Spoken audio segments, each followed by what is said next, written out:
This video is brought to you by John Robson Guitar Tuition. If you enjoy the content, please consider supporting the channel by enrolling on a course, purchasing some guitar lessons or a t-shirt, or you can join my Patreon. Now, on with the show. Hello chaps, welcome once again to John Robson Guitar Tuition. As always, I do hope you're well. It's Wednesday today, or at least it is when this video is going out, and you know what Wednesdays are all about. It's all about viewers' questions. So if you have a question of a guitar or music related nature and you think I'm the bloke to answer it, then give me a shout. You can use my email address, jrguitartuition@gmail.com. You can leave a comment below this or any of my other videos, or you can use the contact form on my website. You can see the address at the top of the screen there, link in the description. One chap who did exactly that is called Paul, and this was his question. Hello John, you did a video a little while ago about how you write a riff for the guitar reviews you do. Any chance you could do something similar, showing how you come up with the chordy parts for those gear reviews? I suppose I'm asking how you tackle songwriting. Many thanks, Paul. So, songwriting, putting chord sequences together. It's something I have talked about in the past on the channel, but not for a while, so I thought it was worthy of a revisit.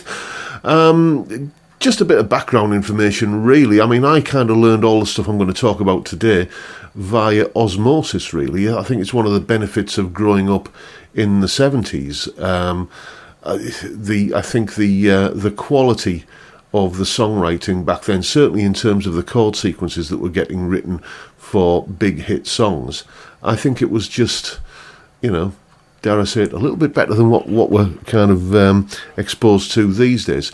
And I'm not talking about, you know, all the classic 70s rock of, like, you know, Led Zeppelin and Deep Purple and Black Sabbath and all that sort of stuff, because back in the 70s when I was a young whippersnapper, that's not the sort of stuff I was listening to. I was listening to the top 40, ABBA, ELO, Wizard, hosts of bands like that, you know, that they all had really good chord sequences at the heart of their big songs. I suppose it's, you know, kind of a legacy that the Beatles left us with. And it was when I started learning to play the guitar, I started learning these chord progressions, and it just seemed, when I started writing stuff, it seemed natural that that's how I would do it. I didn't realise it at the time, but I was using a technique, and still am using a technique, called borrowed chords, sometimes known as modal interchange, and this is how it works. Here is the explanation. Okay then, let's say I want to write something with a sort of E minor kind of feel. You can see what I've already got written out here are the chords within three major keys, and these keys are significant because these are the three keys where you will find an E minor chord. You can see here it is as the 2 chord in the key of D major, it's the 3 chord in the key of C major, and it's the 6 chord in the key of G major. The key of G major, by the way, if you focus all of these chords here that are in this key onto the E minor chord, you would call that the key of E natural minor, or you could call it the E Aeolian mode. Likewise, if we take the chords in the key of D major, there they all are there, and if you kind of shine the spotlight on the E minor chord, make that the musical centre of gravity, if you like, for a chord sequence using these chords, then you would be in the E Dorian mode, and do the same thing with the E minor chord and surround it by chords from the key of C major, you would be in the E Phrygian mode. But this isn't really a lesson on modes, this is basically a little insight into how I put together a chord sequence, so that's what we're going to start doing now. So I'm just going to start typing some ideas out here.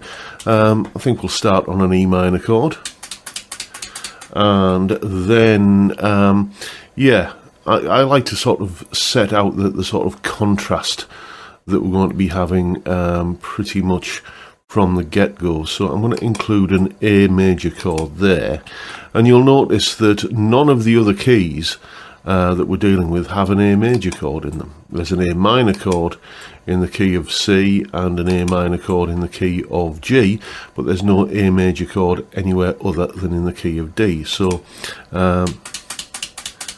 that pretty much nails us down to being in the key of D. And this is what I meant about contrast. You can see that the key of D has these chords in it, and none of them are a C major chord. You haven't even got a C note in the key of D, you've got a C sharp, which gives us that C sharp minor 7 flat 5. So what I'm going to do is, given that this E minor and this A major chord here pretty much ties into this key here for the moment, just to add a little bit of contrast and surprise, I'm going to put a C major chord in next, right there. And where shall we go now? I tend to like to write in blocks of 8 bars, so essentially we've got 3 bars there. We're coming up to the end of the first 4 bars, the first half of it. And if you notice, when you listen to a drummer, drummers will often play in 4-bar kind of segments where there's 3 bars of a groove and a 1-bar fill, so it gets a little bit busier in the final bar. So that's what I'm going to do here. I'm going to put 2 chords into this bar. I'm going to put a G chord there, and then I think we will go to a D chord. And just that is going to give us a little bit of just the feeling like we're coming to the end of part of a segment. I'll show you what I mean. I'll play that. I've got the acoustic here. So if I go and strum through that now, I've got something like...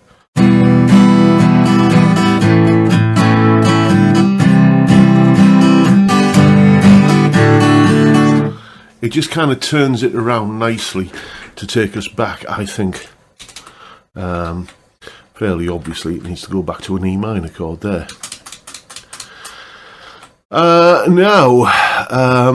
Yeah, so ultimately we could say that I've used chords from the key of D major, the E minor and the A ties down to there, and obviously the G and the D are in there, but we could say that that C chord is coming from the key of G there, or the key of E natural minor, as I mentioned earlier. Fairly normal chord to put in there, but again, I want to just throw a little plot twist into the story here. I'm going to use an F chord. I can do that because it is found in the same key as an E minor chord. There it is right there, next to it in the key of C major. So I'm going to put an F chord in there like that. There we go. And at this point, usually I'm starting to think about, well, okay, how am I going to get back? Because I'm probably going to want this to repeat itself and come back on itself. So I'm thinking about how I'm going to kind of not paint myself into a corner when I get to the end of these 4 bars here, this second line. So I think I'm just going to put another C chord in there. So let's just put that on like that. And right, here's a nice little trick that's just kind of popped into my head. I'm going to use B7 there. Now there will be howls of protest saying, where are you getting the B7 from? It's not in any of these keys. Well, no, it isn't, but it is what we call a secondary dominant chord. And if I just move over to here, okay, basically there's an E note there, 12th fret on the E string, and anytime I want to go to either an E or an E minor, any kind of E chord, I can use this note here. So it's basically 1 string down and 2 frets across, and that gives me a B. You can see it probably better here.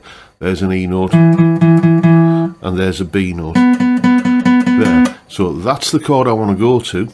That's where I can go from, and all I've got to do is take that B note and make it into a 7th chord, and you can hear it resolves beautifully to the E minor. So that is, I guess, I'm going to play through that, and if I approve, then I'm probably going to call that a finished article. Here's what it sounds like.